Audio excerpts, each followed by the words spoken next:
గురువుగారు మీరు పెట్టిన భిక్ష, మీరు చెప్పిన పాఠం, ఇవాళ నేను ఈ స్థాయికి వెళ్ళాను. ఇవాళ నన్ను చెన్నై ఐఐటి డాక్టరేట్ కన్ఫర్ చేసి సత్కరిస్తోంది. నా కోరిక గురువుగారు, మీ సమక్షంలో డాక్టరేట్ అందుకోవాలనుకుంటున్నాను. నేనే ఆహ్వానించాలని మీ దగ్గరికి వచ్చాను. దయచేసి ఇవాళ సాయంకాలం రండి, కారు పంపిస్తానని కారు పంపించి తాను వేదిక కింద నించుని గురువుగారికి స్వాగతం పలికి, గురువుగారికి కూడా వేదిక మీద కుర్చీ వేయమని ఆయన్ని తానే చేపట్టుకుని కూర్చోపెట్టి తనకి డాక్టరేట్ కన్ఫర్ చేసే ముందు తన గొప్పతనాన్ని చెప్పి వేదిక మీదకు ఆహ్వానించినప్పుడు ఆయన డాక్టరేట్ అందుకునే ముందు గురువుగారి దగ్గరికి వెళ్ళి బూట్లు విప్పి వంగి ఆయన కాళ్ళు పట్టుకుని నమస్కరిస్తే గురువుగారి కళ్ళ వెంట ఆనంద బాష్పాలు జలజలా కారిపోయి. అది సంస్కారం అంటే. అటువంటి మహానుభావుడు ఒకనాడు ఈ దేశానికి రాష్ట్రపతి. డాక్టర్ సర్వేపల్లి రాధాకృష్ణన్ రాష్ట్రపతి చేశారు. ఆయన పుట్టినరోజు నాడు మహావిద్వాంసుడు. ఏ దేశానికి వెళ్ళినా తలపాగా కట్టుకునే వెళ్ళేవారు. మహాపండితుడు, మహావిద్వాంసుడు సర్వేపల్లి రాధాకృష్ణన్. ఆయన పుట్టినరోజుగా పూలదండలేస్తే నా పుట్టినరోజుని నా పుట్టినరోజుగా చెయ్యవచ్చు, గురు పూజా దినోత్సవంగా చెయ్యండి అని అడిగారు. గురువు అంటే అంతకన్నా గొప్పవాడు జీవితంలో లేడు. గురువుని తక్కువ చేసి మాట్లాడకండి, గురువు మీద జోక్ లేయకండి. ఒక 50 రూపాయలు టిక్కెట్కి డబ్బులు వస్తాయని ఏ దరిద్రగొట్టు పని చేయడానికైనా సిద్ధపడిపోయేటటువంటి కొంతమంది దౌర్భాగ్యులు గురువు గారిని చులకన చేస్తూ డైలాగులు రాస్తారు. గురువు గారి యొక్క పాత్ర పోషిస్తూ ఎంత అసహ్యకరంగానైనా పాత్ర పోషించడానికి సిద్ధపడతారు. వాడు ఎటువంటి వాడు అంటే, కుష్ఠరోగం వచ్చి వేళ్ళు ఊడిపోతే పని చేయలేక గుడి ముందు కూర్చుని అడుక్కు తిన్నవాడు కూడా ఆత్మగౌరవం ఉన్నవాడు. వాడు పని చేయలేడు కాబట్టి అడుక్కున్నాడు. 10 మందికి పాఠం చెప్పే గురువు గారిని తక్కువ చేసి డబ్బు సంపాదించుకుంటున్నవాడు, వాడు తిన్న అన్నం వాణ్ణి వాడి కుటుంబాన్ని ప్రశాంతంగా ఉండనివ్వదు. నేను ఒక సభలో ఈ మాటలు చెప్తే, తెలుగు చలనచిత్ర పరిశ్రమలో ప్రఖ్యాతమైనటువంటి స్థానంలో ఉన్న ఒక వ్యక్తి దానికి సంబంధించిన సీడీ క్యాసెట్ విని తిరుపతి వెళ్ళి, తిరుపతిలో ఆ క్యాసెట్ విని ఒకళ్ళ దగ్గర నాకు అక్కడి నుంచి ఫోన్ చేశాడు. గురువుగారు మీ ఆర్తి విన్నాను, నేను చేసిన తప్పేమిటో నాకు అర్థమైంది. ఇక నా జీవితంలో ఎప్పుడూ నేను చీప్గా గురువుగారి పాత్ర వెయ్యను, ఎప్పుడు జోకులు వేయడానికి ఆస్కారం ఇస్తూ నేను గురువు పాత్ర పోషించను.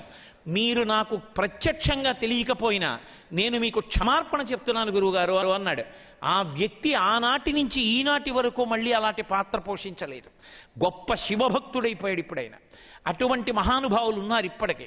కాబట్టి గురువుని తక్కువ చేసి ఎన్నడూ ప్రవర్తించకూడదు. సంస్కారం అన్న మాటకు అర్థం అదే. రాధాకృష్ణన్ గారు కోరుకున్నది అదే. ఇంటిలో మీ ఇంట్లో ఎవరుంటారు అని అడిగినప్పుడు రాధాకృష్ణన్ కోరుకున్నది ఏమిటి అంటే, మా అమ్మ, మా నాన్నగారు, మా అన్న, మా తమ్ముడు, అక్క, చెల్లెలు చెప్పినప్పుడు మా గురువు గారు కూడా చెప్పమని చెప్పారు. గురువు మన కెరీర్ని అంతటినీ గైడ్ చేస్తాడు. నువ్వు ఇది చదువుకో నాన్న, వృద్ధిలోకి వస్తావని చెప్తాడు. అటువంటి గురువుని తక్కువ చేసి మాట్లాడడం ఎప్పుడూ సంస్కారం అనిపించుకోదు. అన్నిటికన్నా విద్యార్థి జీవితంలో ఉండి తీరవలసిన లక్షణం కమిట్మెంట్. కమిట్మెంట్ అంటే నిబద్ధత. తాను దేని కొరకు అక్కడ కూర్చున్నాడో దానికి అంకితం కాగలగాలి. మనిషిలో ఎప్పుడూ 2 శత్రువులు ఉంటారు. ఒకడికి హితశత్రువు అని పేరు, ఒకడికి అహితశత్రువు అని పేరు. హితశత్రువు అంటే చాలా చక్కగా ఉన్నట్టుంటాడు, ఎంతో బాగా కూర్చున్నట్టుంటాడు, మనతో ఎంతో మంచిగా ఉన్నట్టుగా ఉంటాడు, కానీ పాడు చేసేస్తాడు.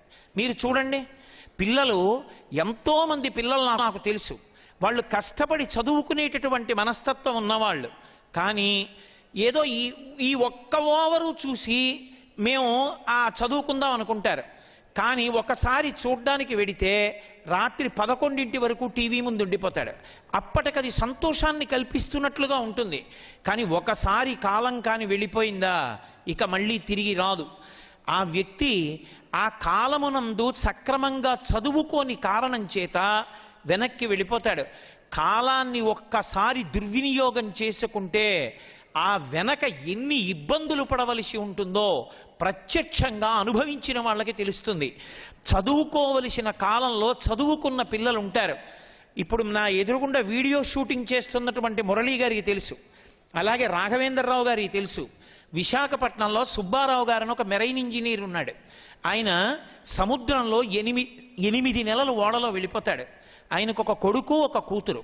నేను ఒకసారి విశాఖపట్నంలో ఉపన్యాసాలు చెప్పడానికి వెళ్ళి ఏదో పెద్దగా ఎక్కడ చూసినా అందరూ టీవీలు చూస్తున్నారు. డ్రైవర్ని అడిగాను, ఏమిటా అందరూ అలా టీవీలు చూస్తున్నారు షాపుల ముందు నిలబడని. ఏదో చాలా ముఖ్యమైన క్రికెట్ మ్యాచ్ అవుతోందండి అన్నాడు. నేను వాళ్ళ ఇంట్లో బస చేశాను. నేను ఆ ఇంటికి వచ్చి ఆ అబ్బాయిని పిలిచాను. ఏమయ్యా, పిల్లవాడివి కదా, నీకు తెలుస్తుంది, ఎవరెవరు ఆడుతున్నారయా క్రికెట్ అని అడిగాను. అతను అన్నాడు, నాకు తెలియదండి అన్నాడు. ఎందుకు తెలియదు అని అడిగాను. నేను చూడనండి టీవీ అన్నాడు. ఎందుకు చూడవు అని అడిగాను. అంటే పూర్వం చూసేవాడినండి, మా నాన్నగారు సముద్రంలో 8 నెలల పాటు కష్టపడి ప్రయాణం చేస్తారు. మా నాన్నగారు వెళ్ళినప్పుడు కాయగూరలు, పళ్ళు అన్నీ కూడా పెద్ద బాక్స్లో పెట్టి పెడతాయి షిప్లో. అకస్మాత్తుగా షిప్లో ఎవరైనా చచ్చిపోతే అదే బాక్స్లో మళ్ళీ పడుకోబెడతారు. ఆ శవంతో పాటే ఉన్న కూరల్ని కడిగి వండుతారు. మా నాన్నగారు మా కోసమని ఆ కూరలు తింటారు. కావలసినట్టు వండి పెట్టేవాడు ఉండడండి. మా నాన్నగారికి కడుపులో తిప్పితే వైద్యుడు ఉండడు. సముద్రంలో నీళ్లే తీసుకుని ఆ ఉప్పు నీళ్లు తాగుతారు. తాగితే కడుపులో తిప్పి వాంతులు అవుతాయి. అలాగే కడుపు శుభ్రం చేసుకుంటారు.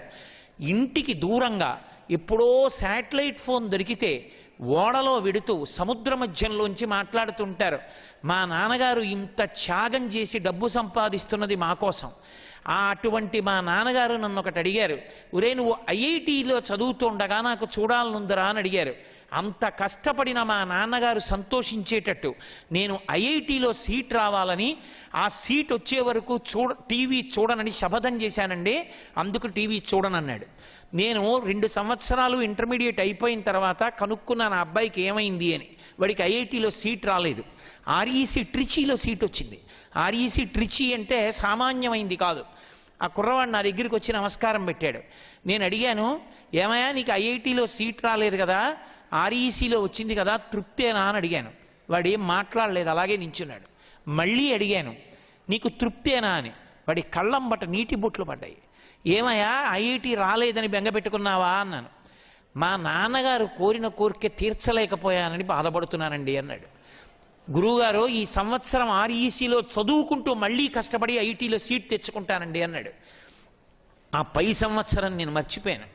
అతను అకస్మాత్తుగా వాళ్ళ అమ్మగారితో నాన్నగారితో కలిసి వచ్చాడు. కలిసి వచ్చి నాకు నమస్కారం పెట్టాడు. నమస్కారం పెడితే ఏమైంది అని అడిగాను. నాకు ఐఐటీలో సీట్ వచ్చింది గురువుగారు, ఐఐటి అహ్మదాబాద్లో నేను ఇప్పుడు చదువుకోవడానికి వెళ్ళిపోతున్నానండి అన్నాడు. ఇవాళ ఆ అబ్బాయిని విదేశాలు స్టడీ టీంలోకి పిలిచాయి. విదేశాల్లో అతను స్టడీ టీమ్స్లో వెడుతున్నాడు. అతను ఇంకొక సంవత్సరం పోతే కంట్రీ మేనేజర్ అవుతాడంటే అతను ఏ దేశంలో పనిచేసినా దేశంలో ఉన్న ఇన్స్టిట్యూషన్స్ అన్నిటికీ అతనే హెడ్. అతను నెలకి ఒక 10 లక్షల రూపాయలు సంపాదిస్తాడు. ఇప్పుడు వాళ్ళ నాన్నగారు ఎంత తృప్తితో ఉన్నాడో. అతనితో పాటే ఇంజనీరింగ్ చదువుకున్న వాళ్ళు, అతనితో పాటే ఇంటర్మీడియట్ చదువుకున్నవాడు, టీవీ చూడడం ఇష్టమైన వాడు, క్రికెట్ చూడడం ఇష్టమైన వాడు, సెల్ ఫోన్ మాట్లాడుకోవడం ఇష్టమైన వాడు, సెల్ ఫోన్లో మెసేజ్లు జీవితాన్ని బతికిస్తాయనుకున్నవాడు, ఫ్రెండ్తో గాసిపింగ్ చేయడం బతికిస్తుంది అనుకున్నవాడు ఇవాల్టి రోజున సైకిల్ వేసుకొని రోడ్డు మీద తిరుగుతున్నాడు. ఎక్కడో ఒక చీప్ ఇంజనీరింగ్ కాలేజీలో చదువుకుంటూ. సమయాన్ని సద్వినియోగం చేసుకున్న పిల్లవాడు ఐఐటీలో చదువుకుని ఒక కంట్రీ మేనేజర్ కాబోతున్నాడు. నేను మీతో ఎందుకు అత్యంత ప్రేమతో ఈ విషయం చెప్తున్నానంటే, హితశత్రువుని గుర్తించాలి. అప్పటికి సంతోషాన్ని ఇస్తుంది, కానీ అది ఎంత ప్రమాదాన్ని తెస్తుందో జ్ఞాపకం ఉంచుకొని దానికి దూరంగా మనంత మనం నియంత్రించుకోకపోతే జీవితంలో వృద్ధిలోకి రావడం సాధ్యం కాదు. అందుకే కాలాన్ని సద్వినియోగం చేసుకోండి. కమిట్మెంట్తో మీకు మీరుగా వృద్ధిలోకి రావడం నేర్చుకోండి. మీ చదువుతో పాటుగా సంస్కారము అన్న మాటకి పెద్దపీట వేసి ప్రాధాన్యత ఇవ్వండి. మీతో ఒక మాట మనవి చేస్తా, కమిట్మెంట్ అన్న మాట ఎంత గొప్పదంటే, కంచికామకోటి పీఠాధిపత్యం వహించిన చంద్రశేఖరేంద్ర సరస్వతి మహాస్వామి వారు ఒకానొకప్పుడు మధ్యాహ్న భోజనం పెడుతున్నారు. ఆయనకి భిక్ష అంటారు. ఆ భోజనం పెడుతుంటే ఆయన అన్నం తిని, పప్పు బాగుందిరా, దేంతో చేశావు అని అడిగారు వంటవాణ్ణి. తోటకూర పప్పు వేశానండి అన్నాడు. చాలా బాగుందిరా అన్నారు. మరునాడు తోటకూర పప్పు వేశాడు. 3-4 రోజులు తోటకూర పప్పే వేశాడు. ఎక్కడిదిరా తోటకూర అని అడిగారు. పీఠానికి వచ్చిన వాళ్ళకి చెప్పానండి మీకు తోటకూర ఇష్టమని, రోజు మోపులు మోపులు తోటకూర తెస్తున్నారు, తోటకూరతో పప్పు వేస్తున్నానన్నాడు. ఆ మరునాడు భిక్షా సమయానికి అన్నం పెట్టారు.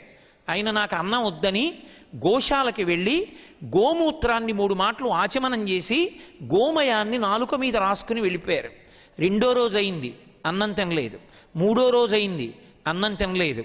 4వ రోజు అయింది, భిక్ష పెట్టడానికి భయపడ్డాడు వంటవాడు. 3 రోజుల నుంచి ఆయన తింటలేదు. ఏ తప్పు జరిగిందని శ్రీకార్యానికి చెప్పాడు. శ్రీకార్యం అంటే మఠం మేనేజర్. ఆయన వెళ్ళి నమస్కారం పెట్టి, అయ్యా ఏదో తప్పు జరిగింది, 3 రోజులుగా మీరు భిక్ష తీసుకోవట్లేదు, ఆ సమయానికి గోశాలలోకి వెళ్ళి గోమూత్రాన్ని ఆచమనం చేస్తున్నారు, గోమయాన్ని నాలుక మీద రాసుకుంటున్నారు ఆవు పేడ, ఏదో తప్పు జరిగింది, ఏం జరిగిందని అడిగాడు. తప్పు వంటవాడిది కాదు, కంచికామకోటి మఠానికి పీఠాధిపత్యం వహిస్తూ ఎక్కడికైనా నేను వెడితే శంకరాచార్యుల వారు వస్తున్నారంటారు. శంకరాచార్యుల వారి పేరు చెప్పుకుని బ్రతకవలసిన వాణ్ణి, కాషాయం కట్టుకుని అన్నీ విడిచిపెట్టి దేనికి లొంగకుండా ఉండవలసిన వాణ్ణి, తోటకూర పప్పు బాగుంది అని రుచికి లొంగిపోయాను. ఆ మాట అన్నాను కాబట్టి వాడు రోజు తోటకూర పప్పు పెడుతున్నాడు. ఏ నాలుక రుచికి లొంగిపోయిందో ఆ నాలుకతో రేపు పొద్దున్న శంకరాచార్యులు వారు వచ్చారని పూర్ణకుంభం పెడితే పూర్ణకుంభం మీద చెయ్యేసి సభలోకి వెళ్ళి కొన్ని వేల మందికి భక్తి జ్ఞాన వైరాగ్యముల గురించి నేనేం చెప్పను.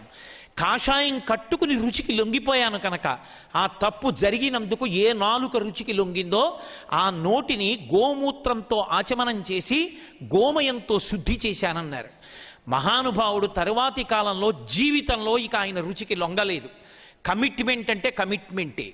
ఏ కాలమునందు ఏది చెయ్యాలో ఆ చెయ్యవలసిన పనిని చెయ్యవలసిన సమయానికి చేసిన వాడెవడో వాడే వృద్ధిలోకి వస్తాడు. అందుకే చూడండి, దేశంలో ఎక్కడైనా బెల్ మోగితే మంగళప్రదం. గంట కొట్టారనుకోండి దేవాలయంలో, దేవాలయం తలుపు తీశారని గుర్తు. గంట కొడితే నైవేద్యం పెట్టారని గుర్తు. గంట కొడితే హారతి ఇచ్చారని గుర్తు. ఒక్క గంట మోగితే మాత్రం దాని పేరు అలారం, ప్రమాద హెచ్చరిక. అలారం అంటే ప్రమాదం జరుగుతోందని హెచ్చరిక.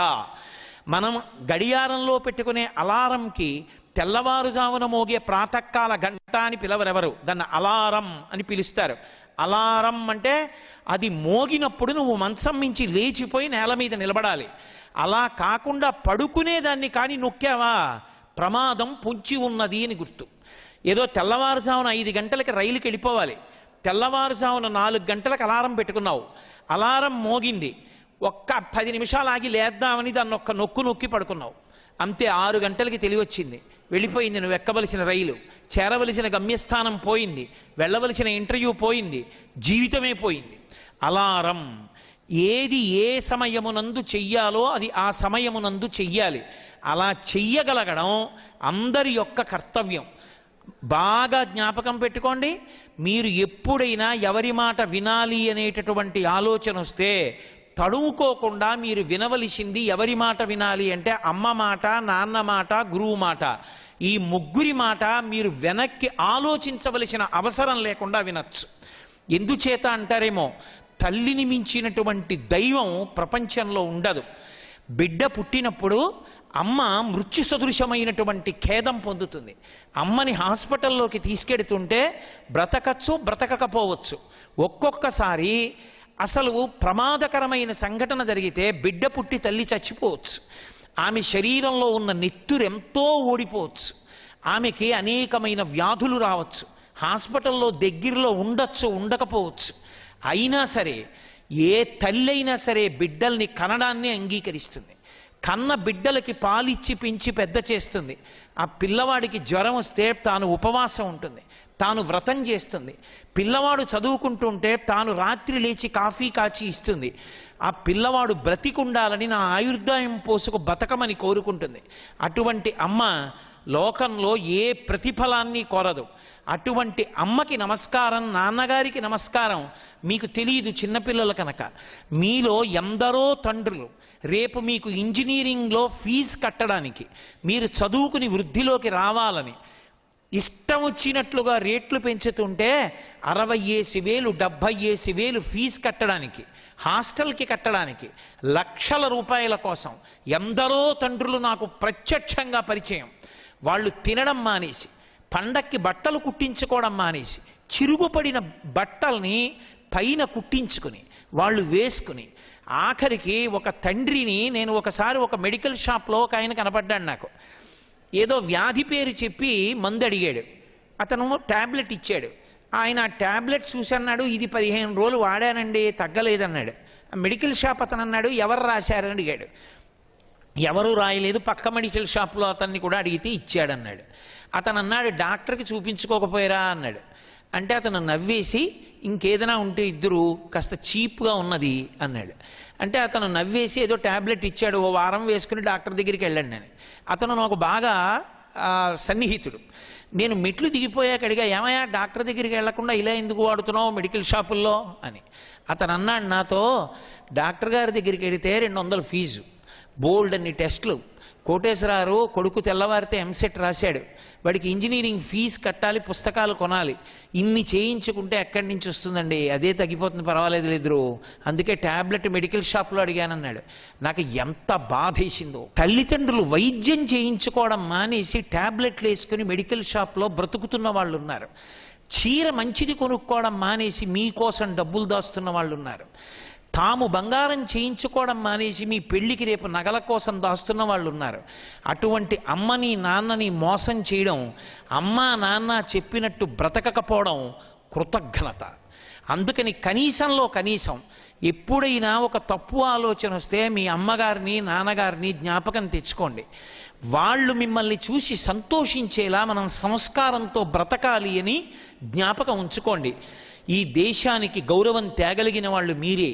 మీరు సంస్కారమును పొందడానికి నేను 3 సూచనలు చేసి నా ఉపన్యాసాన్ని పూర్తి చేస్తాను.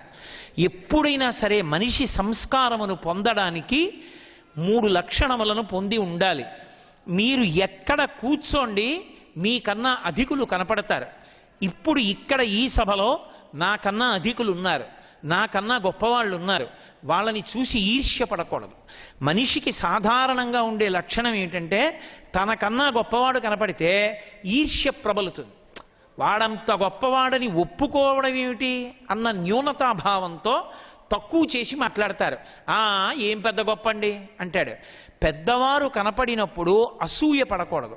పెద్దవారు కనపడినప్పుడు, తనకన్నా గొప్పవారు కనపడ్డప్పుడు, తనకన్నా బాగా మార్కులు వచ్చేవాడు కనపడితే, తనకన్నా బాగా చదువుకునేవాడు కనపడితే పరమ మర్యాదతో వాడికి నమస్కరించి, వాడి దగ్గర వినయంతో వాడిని అభినందించి, ఒరే బాగా చదువుకుంటున్నావురా, నేను చదవలేకపోతున్నాను అంతలా, నువ్వు ఎంత కష్టపడుతున్నావు, నువ్వు ఎన్ని గంటలు చదువుతున్నావు అని అడగగలగాలి. అడిగి అతన్ని గౌరవించగలగాలి.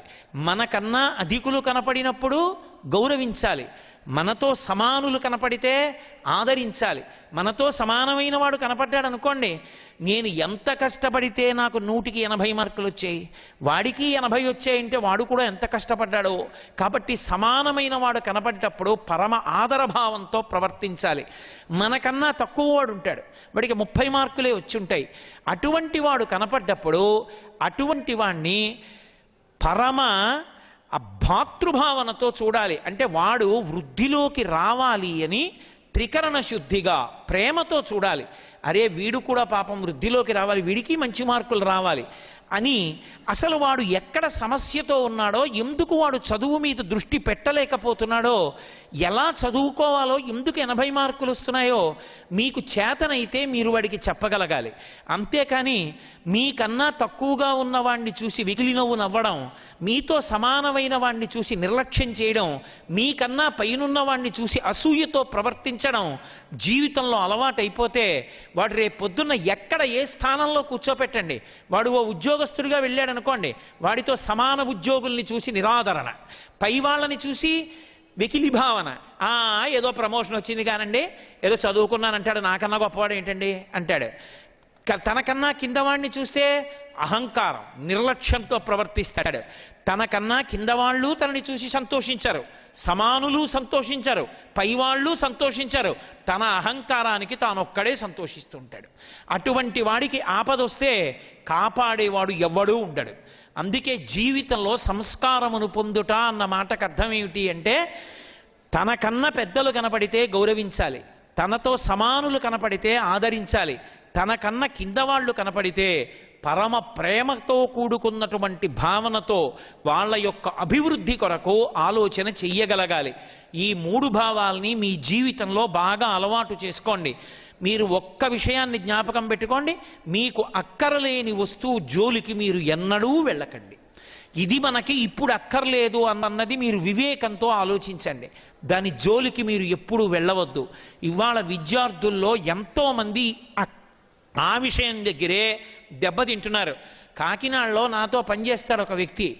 కొడుకు మోటార్ సైకిల్ కొనియ్యి అని తండ్రిని అడుగుతుంటే, ఎన్నో అప్పులు ఉన్నాయిరా, వద్దురా తల కొట్టుకున్నాడు.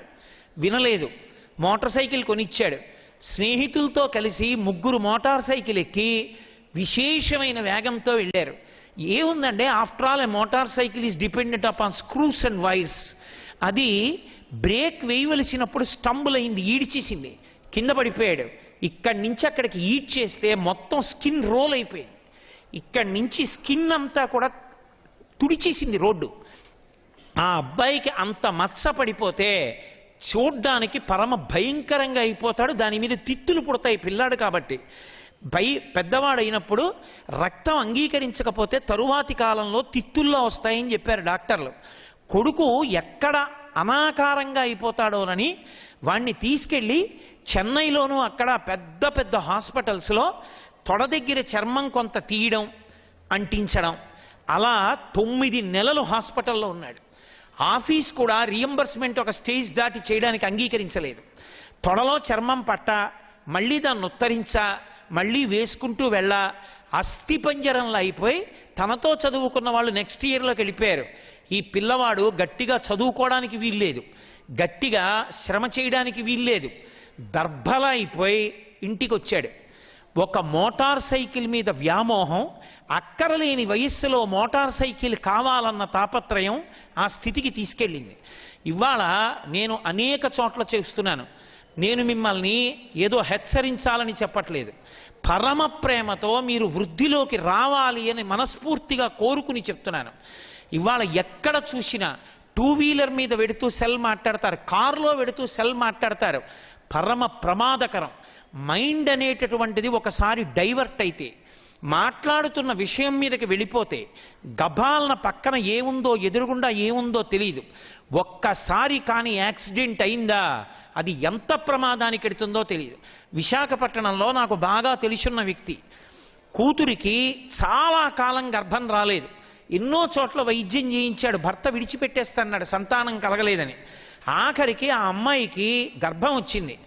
పురిటికి తీసుకొచ్చి ఆ పిల్లని కారు ఎక్కించుకుని తీసుకెడుతున్నాడు ఎక్కడికో. తీసుకెడుతూ ఫోన్ వచ్చిందని సెల్ ఫోన్ తీసి మాట్లాడుతుండగా అకస్మాత్తుగా జల్లు ప్రారంభమైంది. ఈ సెల్ ఫోన్ మాట్లాడుతుండడంలో ఆ అద్దం మీద పడుతున్న వర్షాన్ని తుడవగలిగినటువంటి దాన్ని ఆన్ చేయడం మర్చిపోయి ఆ కారు డ్రైవ్ చేస్తున్నాడు. మధ్యలో రోడ్డు డివైడర్ ఉంది, ఆ డివైడర్ మీద కొట్టి కారు డివైడర్ మీద వెళ్ళింది. ఈ సెల్ ఫోన్ కింద పడేసి కంట్రోల్ చేసే లోపల కారు దడ శబ్దంతో కొట్టేసి పక్కకు పడిపోయింది. ఆ పిల్ల కూడా పక్కకు పడిపోయింది. పడిపోయిన పిల్ల కడుపులోంచి రోడ్డు మీదే కవల పిల్లల ప్రసవం అయిపోయారు. అతని అదృష్టం బాగుంది కాబట్టి దగ్గరలో హాస్పిటల్ ఉంది, ఆ పిల్లని తీసుకెళ్లారు. పిల్ల మనవలు కూడా దక్కారు. అతను చచ్చిపోలేదు, బతికాడు. కానీ ప్రాణాలు హడిలిపోయి ఆ పిల్లలకేమైందో, ఆ అమ్మాయికి ఏమైందో, తన బతుకేమైపోతుందో అని హడిలిపోయాడు. మాట్లాడకూడని చోట సెల్ ఫోన్ మాట్లాడడం అంత ప్రమాదకరం. సర్వం శ్రీ ఉమామహేశ్వర పరబ్రహ్మార్పణమస్తు. స్వస్తి.